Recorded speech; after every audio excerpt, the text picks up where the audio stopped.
Welcome, Chris. Welcome, Devi. Welcome, Jeff. Welcome, guys. We're going to do a live talking about the IWI Masada. I'm going to wait just a little bit more for more people to join us, and then we're going to get started on the live here on the IWI Masada. And kind of my first reflection, yes, every day is leg day, but we're going to talk about this gun in particular, so we can give you guys a quick review on it.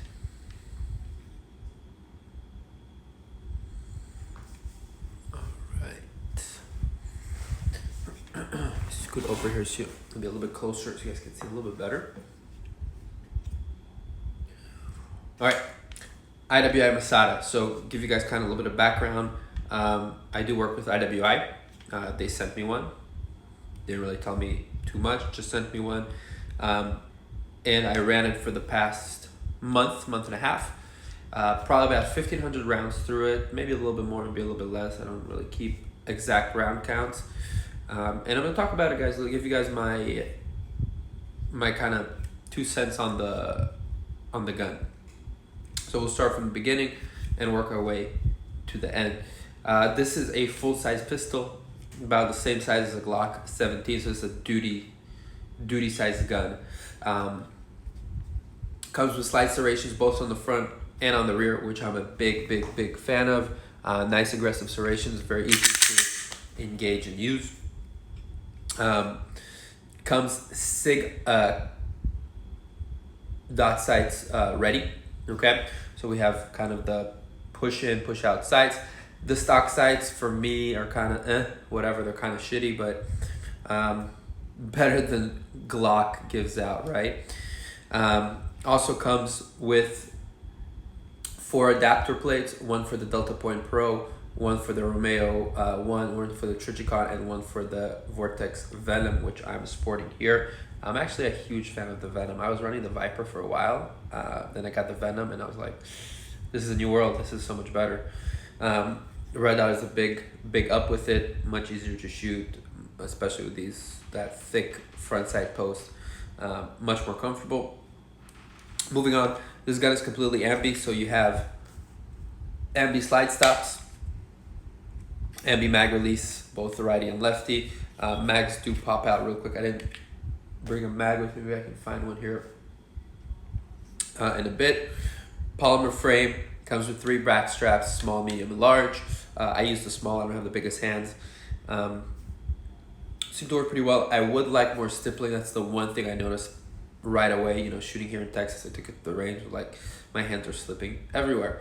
I would have liked to see a more aggressive pattern for the stippling, but this is what we have. Trigger pull is pretty nice, probably right around 5.5 pounds, 5 pounds, something like that. What I do not like is the reset. The reset is a little bit long, okay? As you can tell, it takes me a little while. So I press, but it's really quick, but the reset, there it is. So, you know, something to get used to. Obviously, I got used to it. If you've seen some of my shooting videos, I got pretty accurate and pretty fast with this gun. It comes with a standard rail, which is a nice feature, and not using a Glock rail, but using a standard rail. So all your lights and lasers and stuff mount pretty easy. See what else.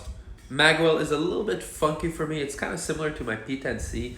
I found that the mags kind of got stuck a little bit for me here, but you know, it's something you get used to, you train, and you get better at it. It's probably just me more than anything. Let's take this gun apart and kind of see what the internals look like. So takes apart like most striker fired. You have the takedown pin, push that down, and pull the slide right off. Pretty easy, pretty standard. One thing I did notice shooting this kind of before I mounted any optics was that the recoil impulse was quite strong, almost like shooting a 40 cal. Once you mount an optic on it, it does reduce it a bit, just adding that rear slide weight. And obviously with the Surefire, it really mitigates it to next to nothing. So once you get a little weight on this gun, especially because it's a duty gun, it shoots phenomenally well and there's not that much muzzle rise. So that's kind of a nice feature to know. By the way, I did not clean it at all or oil it during my entire time with it. So just kind of as an FYI on that. Moving on, it kind of uses the same chassis system, or similar, I can't say the same, but similar chassis system to the P320, the SIG P320. So this whole fire group here just kind of pops out. Your serial is right here at the back. It's kind of hard to see, it's very tiny. So the frame is actually not serialized, it's the firing mechanism inside here, which hopefully at some point we'll be able to swap that for smaller frames, because although this is a great gun overall, it's not a gun that I can carry very easily because it is a full-size gun. I'm about 5'7".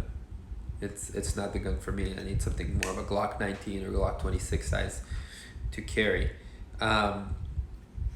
In terms of issues with the gun, so let's put this gun back together.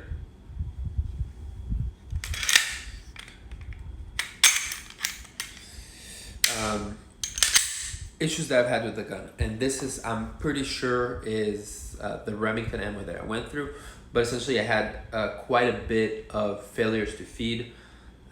Pretty sure it's the Remington ammo.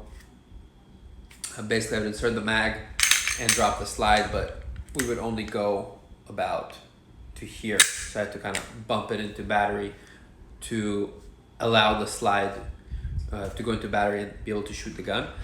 Pretty sure it was the Remington ammo, but who knows?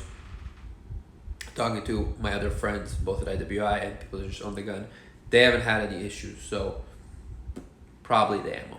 That's my best bet.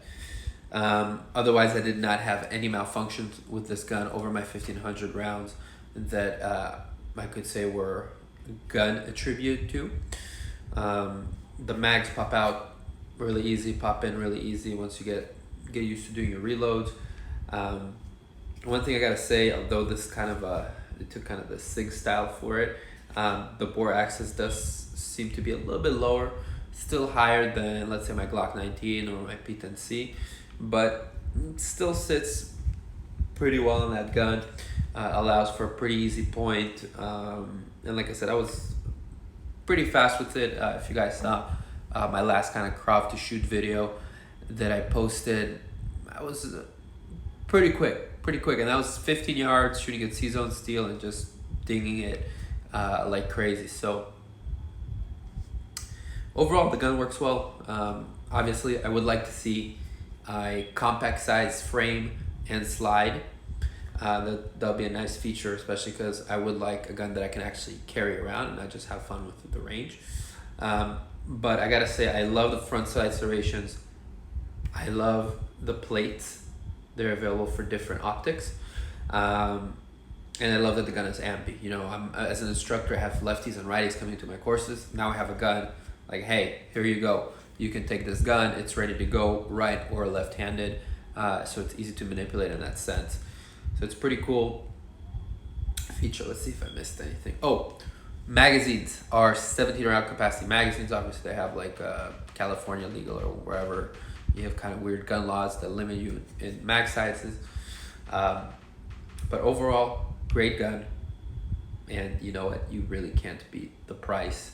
I believe it's around $480 MSRP. You're probably finding it for $450 for a full-size gun that's already slide cut for optics, for kind of your main popular optics. Comes with 2 mags.